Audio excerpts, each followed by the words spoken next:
O A Crítica Notícia de hoje começa destacando os dados do Anuário Brasileiro de Segurança Pública divulgados nesta quinta-feira. Entre os indicadores, uma constatação terrível: cresceu a violência doméstica contra as mulheres em todo o país.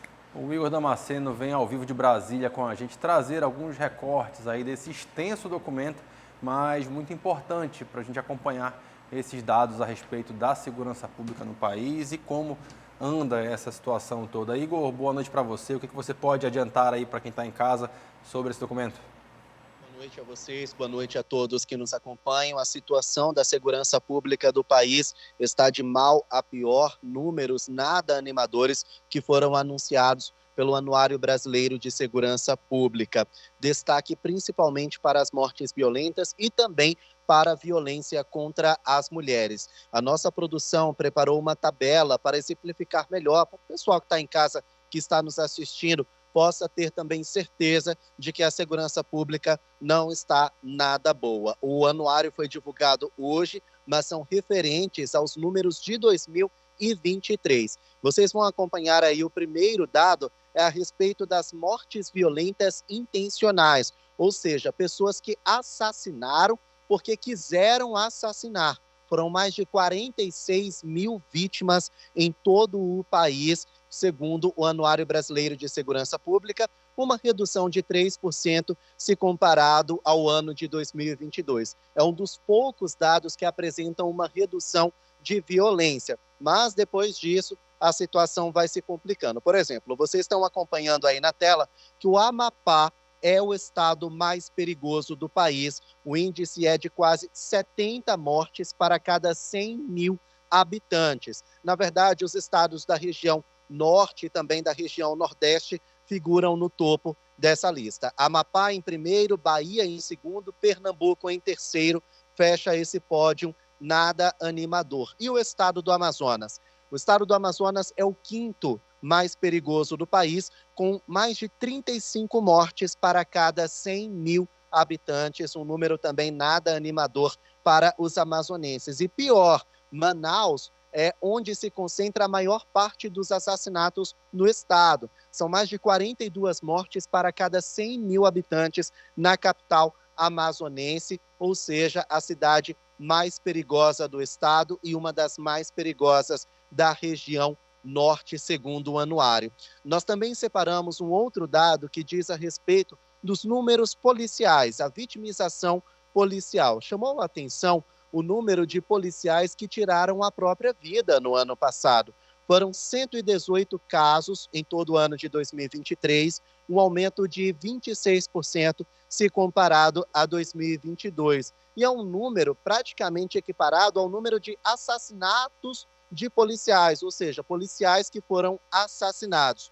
Foram 127 casos, uma redução de 18% se comparado ao ano de 2022. Agora, chama a atenção também que em 57% das vezes em que os policiais foram assassinados, eles não estavam no horário de trabalho, ou seja, já eram policiais que eram investigados pelos criminosos e acabaram morrendo fora do horário de serviço. Tem também a violência policial, também é um número nada animador. No ano passado, mais de 6.300 pessoas morreram por disparos de policiais. É um número que cresceu quase 200% nos últimos 10 anos, de 2013 a 2023. E olha só, e em 82% dos casos, as vítimas dos policiais eram pessoas negras, o que acaba se confirmando aquilo que os telejornais vêm falando sobre violência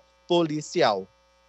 Vou pedir para mudar a tela para vocês acompanharem também os registros de roubo e furto de celulares. Aí a situação para Manaus se complica por completo.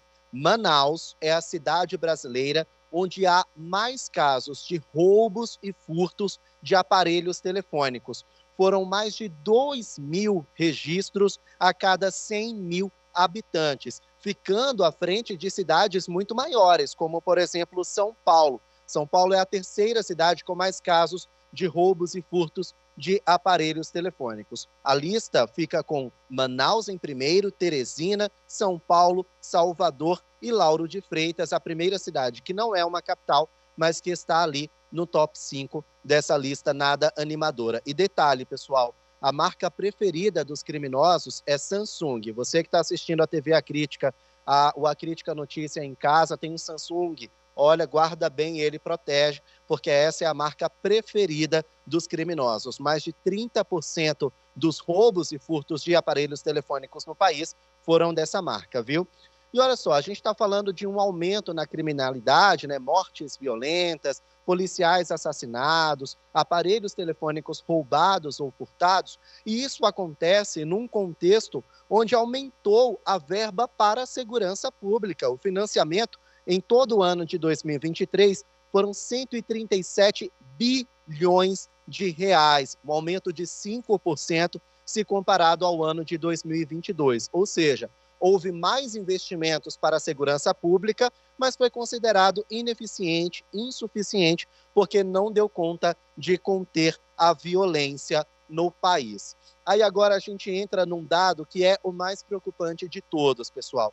Segundo o Anuário Brasileiro de Segurança Pública, aumentou a violência contra as mulheres. Olha só, os feminicídios, casos, foram 1.467.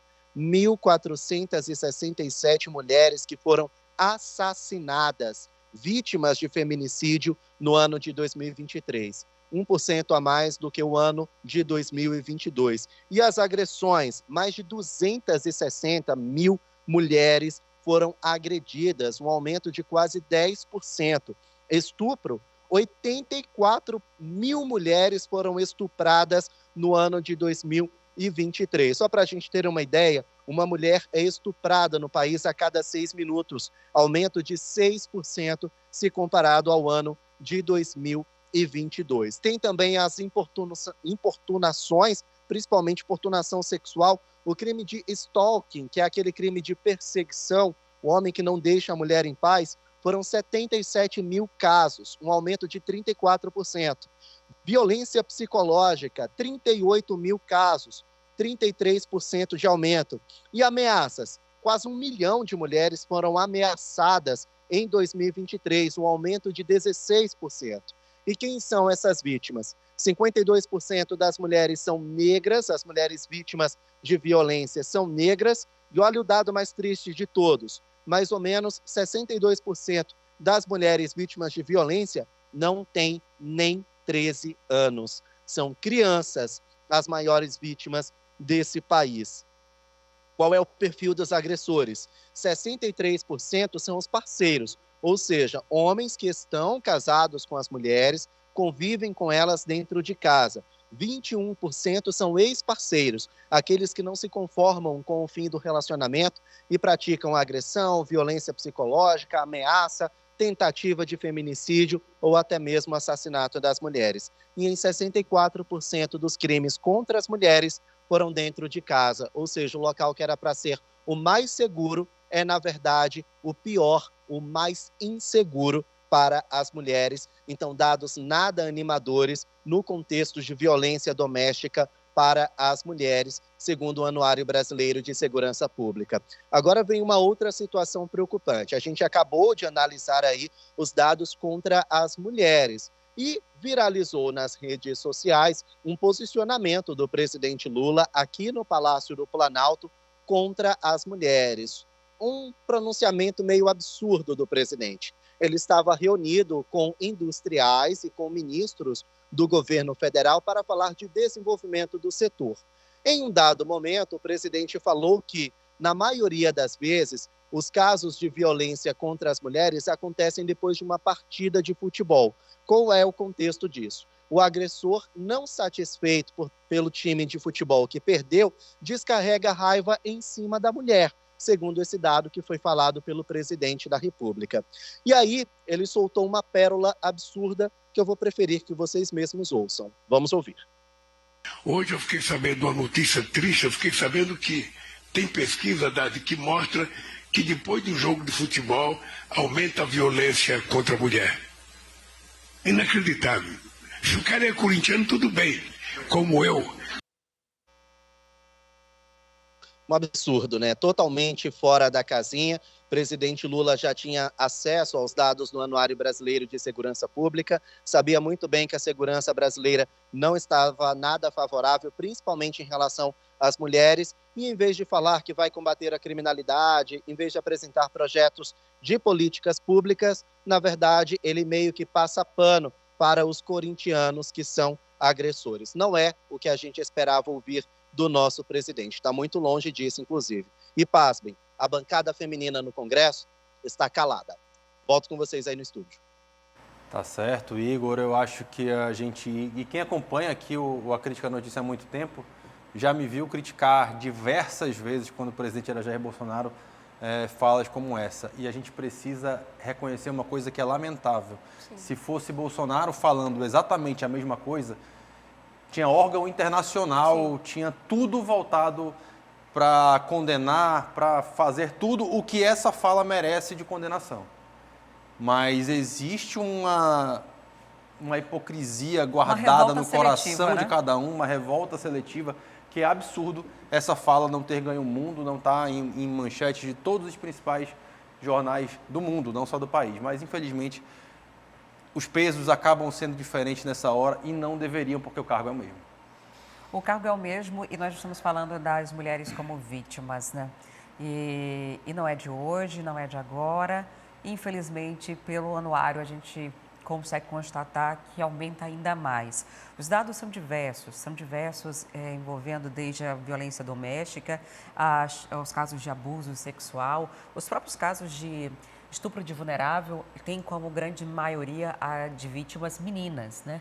É difícil ser mulher no Brasil e mais ainda dentro de um contexto em que o próprio presidente faz uma ressalva, né? Como se houvesse uma possibilidade, piada, né? Uma piada de um caso tão drástico. Inclusive, a gente tem os números do anuário relacionados à violência contra a mulher, aos feminicídios. A gente vai acompanhar junto com você aí de casa os dados relacionados a essa estatística, que é do Anuário de Segurança, divulgados hoje e que eles fazem frente aos dados que foram captados durante o ano passado.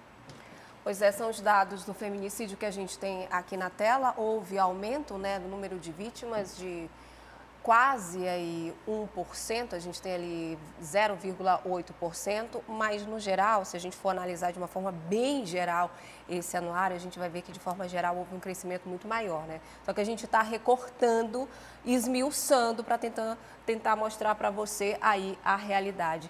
E quando a gente vai trazer ali do outro lado, Adriane, e você que está aí em casa, o perfil das vítimas é aquele que o Igor trouxe para a gente. São mulheres, a maior parte delas, mulheres negras, entre 18 e 44 anos e que, infelizmente, foram mortas dentro da própria residência. E no contexto da piada aí do presidente, a gente vê quem matou essas mulheres, parceiros e ex-parceiros.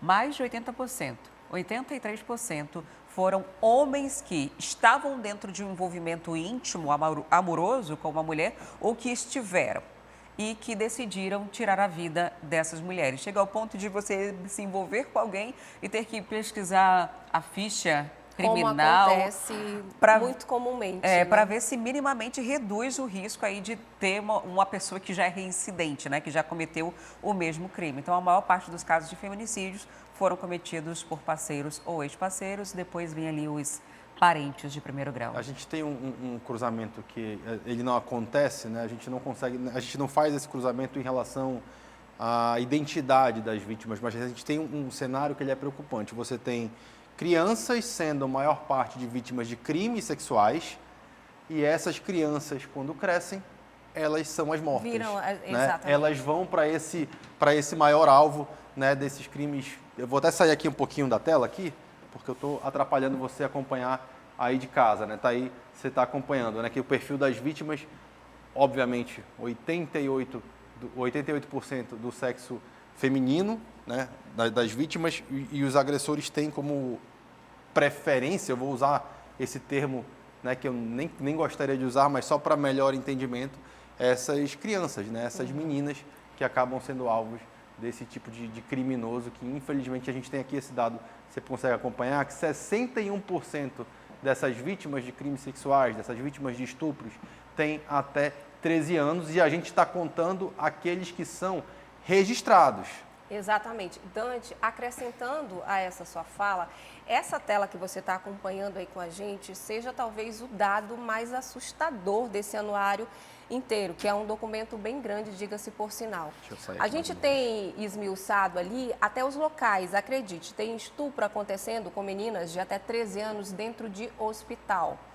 E quando a gente fala de outros locais que eles não conseguem especificar, a gente tem mais de 18% desses crimes de estupro de vulnerável acontecendo nesses outros lugares que não estão denominados nesse documento que é tão revelador, né, para a gente ter uma noção da situação do Brasil. Uma pessoa é estuprada a cada 6 minutos.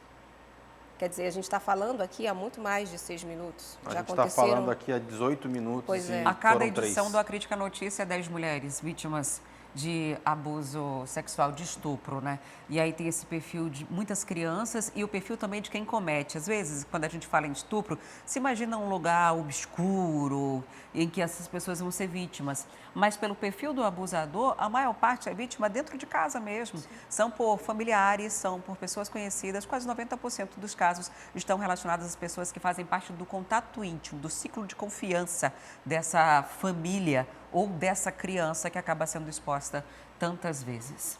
Olha, nesse documento também, no anuário que foi divulgado na tarde de hoje, aliás, na manhã de hoje, ele traz também os dados de uma diminuição. Depois vocês vão acompanhar muitas informações que normalmente os governos utilizam ali aqueles dados positivos, né? Houve uma diminuição nas mortes violentas, pouco mais de 3%. Mas, se a gente for contar aquelas mortes por 100 mil habitantes, né, como normalmente é contabilizado, estatisticamente o Brasil, é como deve ser contabilizado? Ainda é 4 vezes, as mortes violentas aqui ainda são 4 vezes maior do que a média mundial. A gente está falando da média mundial, então é uma coisa realmente muito assustadora. Olha ali a redução que houve de 3,4%, uma taxa de 22,8 por 100 mil habitantes. Se a gente for comparar com os outros países do mundo, os números de mortes violentas aqui são 4 vezes maior. E nós estamos em destaque, né?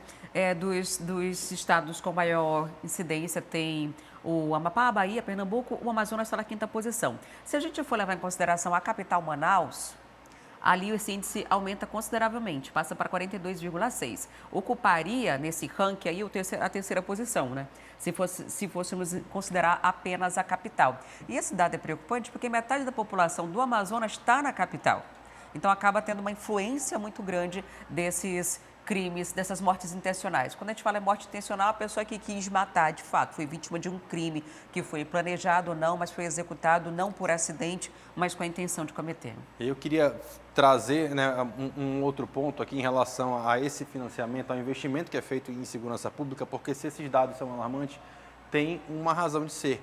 E você está olhando aqui um cenário, porque se você olhar da obrigação constitucional da segurança pública, ela é a obrigação dos estados. Obviamente que a União, ela dá um reforço, os governos federais, independente de quem lá esteja, dá um reforço porque também quer ser pai de algumas crianças aí, né, nesse sentido de conquistas, de redução de números, enfim, quando eles chegarem, o que ainda não é o caso, mas você vê aqui uma situação que é muito preocupante e isso é uma das coisas que mais me chama a atenção.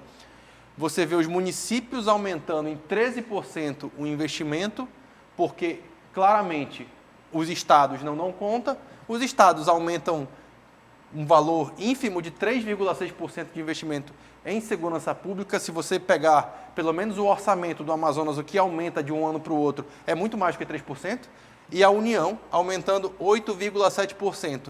É muito claro, quando você cruza esses números, que os estados não estão dando conta, e eu não estou falando de um, estou falando de todos, porque esse volume diz respeito a todos, eles não estão dando conta da obrigação constitucional que eles têm de fazer o combate à insegurança nos municípios. Os prefeitos, morrendo de medo de arcar com esse ônus político, acabam investindo. A gente tem, por exemplo, uma Secretaria Municipal de Segurança Pública que, se a gente fosse olhar para a Constituição como um todo, ela não tinha por que existir. Ela não tinha razão de existir. A gente não tinha por que ter, em tese, se você for olhar a nossa carta magna ali, uma guarda municipal armada. Exatamente. A gente precisa ter hoje, os municípios precisam fazer isso hoje, porque os estados não dão conta de combater o que eles precisam combater. E a União vem para reforçar tudo isso, porque município, quando não tem o governador aliado, ele corre para quem? Ele corre para o governo federal. Exatamente. E a gente está falando disso aqui, é o ano de 2023, é ano passado, viu? Curiosamente, isso que o Dante está falando está refletido aqui. Olha, as despesas aqui dos municípios em relação aos estados e à União. Prova disso é a própria capital, Manaus, que reforçou a guarda municipal, já teve concurso, tem gente esperando ser chamada, tem até armamento agora para quem é guarda municipal, né? Tudo isso está refletido. Foi a última capital do país a fazer o armamento da Guarda Municipal. Amanhã a gente vai trazer mais detalhes. Você quer ficar por dentro de tudo que acontece na nossa programação, ser avisado quando a gente postar um vídeo novo? Então se inscreve no nosso canal, não esquece de ativar o sininho e vem fazer companhia com a gente aqui no canal.